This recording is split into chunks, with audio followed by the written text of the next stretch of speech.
This week we have a snippet of my mobility-based class that I teach on our Snowga membership every week. I usually teach a variety of workouts, rehab-based movements for common ailments, especially in snowboarders. But essentially this is half the class that I teach. If you want to check out the full class, click the link in the description below. Enjoy. Today, I thought it would be fun to do a 10-minute kettlebell mobility session. Now, what does that mean? Again, mobility is strength through range. So we are testing our joints throughout the body. This is going to be a full body routine starting from the neck, moving down to the ankles. So we're going to focus on cervical, shoulder, thoracic, lumbar, spine, hip. That includes adductors, abductors, glutes, as well as ankles and hip flexors. So there are thousands and thousands of mobility-based movements. These are just some of my favorites that I like to do. Utilize this as a dynamic warm-up. Utilize this into your routine as a warm-up before, after, whatever it may be. I guarantee you will find benefit in this, even if you aren't snowboarding, even if you're a skier, whatever it is. Any type of athlete or whatever you're doing, I promise that you will find benefit in this and it will make you feel better. Now, I'm using a kettlebell. You don't have to use a kettlebell. You can absolutely use a dumbbell, but it just makes it easier in regards to the bull horns and holding it and the way the weight is. But you'll see what I mean by that. Today, I'm going to be using a 20-pound kettlebell. I also have a foam pad for my knees. Again, all kind of optional with this. The weight does help though with range. Again, we want strength and resistance with a variety of ranges, so keep that in mind. I'm gonna get my timer started. Again, this is gonna be roughly 10 minutes, not exact, but I'm gonna do my best to stay around 45 to 60 seconds per movement. So I'm gonna get started here. Again, we're starting from the top, from the cervical, moving on all the way down. So let's get started. So for cervical, I just want to keep things super basic. You don't have to use weight with this. So first one is that diagonal pull down, and I like to move in small bouts. So rather than having a static, I like to have a nice dynamic movement. And then I switch to the other side, and again, I'm moving in that diagonal position, direction. I'm not forcing anything here. Eyes follow where my head lies. Let's do some lateral work here. One more time. And then last one, pushing up into extension, which I see most often as challenging because a lot of us are desk workers or looking at our phones. Again, I'm not forcing anything there. And last one I can do is rotation. This should not be painful. Let's do one more on each side. And done. Next one, shoulders. Again, I have 20 pounds here. You don't have to use 20 pounds. I'm gonna go in a kneeling position. You can also do this in a nice wide yogi squat.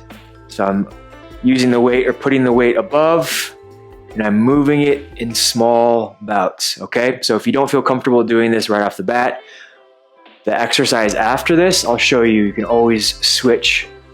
So again, I'm testing the boundaries here. That weight is pretty stacked over that shoulder. And again, at any point, it should not be painful. So I'm just moving like so.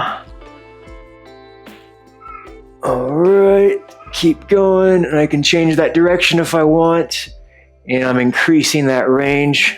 I'm gonna hit about 60 seconds. Go ahead and switch. I'll do it facing you this time. And again, my arm is out for counterbalance, so you can do whatever you want. If you may want to make this harder, keep that arm in close. And really what we're doing here is working that stability, switching those lats, that rotator cuff, pick major, minor, anything like that attaches to that humerus. And I'm breathing. And if your neck starts to get strained, just look back down and really toying with range. Again, be careful with this. Just look at the clock. For those of you who have previous shoulder instability injuries, this might be challenging. All right, keep going. Looking at the clock, good, a few more seconds. Okay, good. Next one, we've done this before.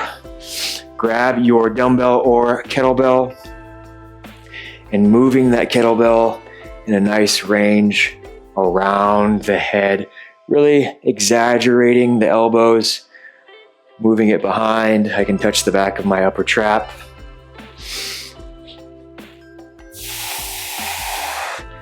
Same difference, the weight just stays a little bit closer to our bodies. Once I get back to the center, I can change direction.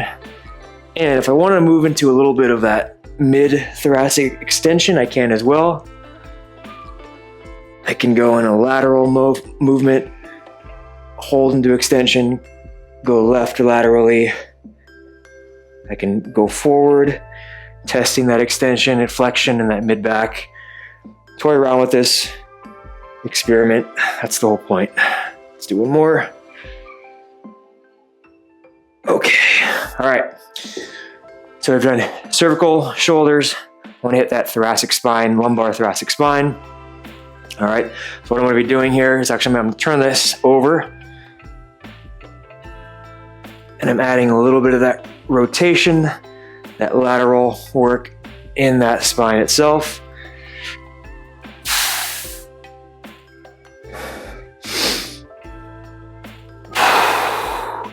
I'm breathing. And the weight is down for me because it really allows me to rotate accordingly. If I can't do that, I can do something as simple as bringing the weight over and around. Just moving in that diagonal direction.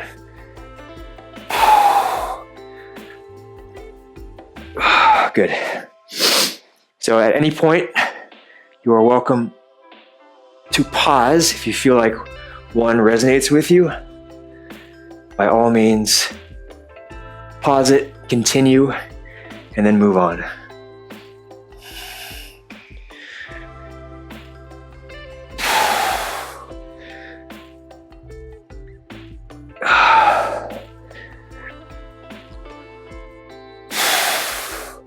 That weight is kind of evenly distributed between my knee that's down and that front foot. If I wanted to move forward, I can always do that as well.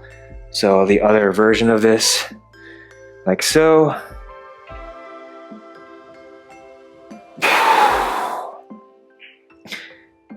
Good, almost there.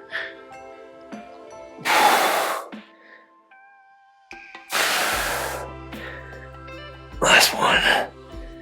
Excellent. If you liked this, we do appreciate a like and subscribe. It helps give us motivation to continue putting out great content like this. We very much appreciate it. Thank you.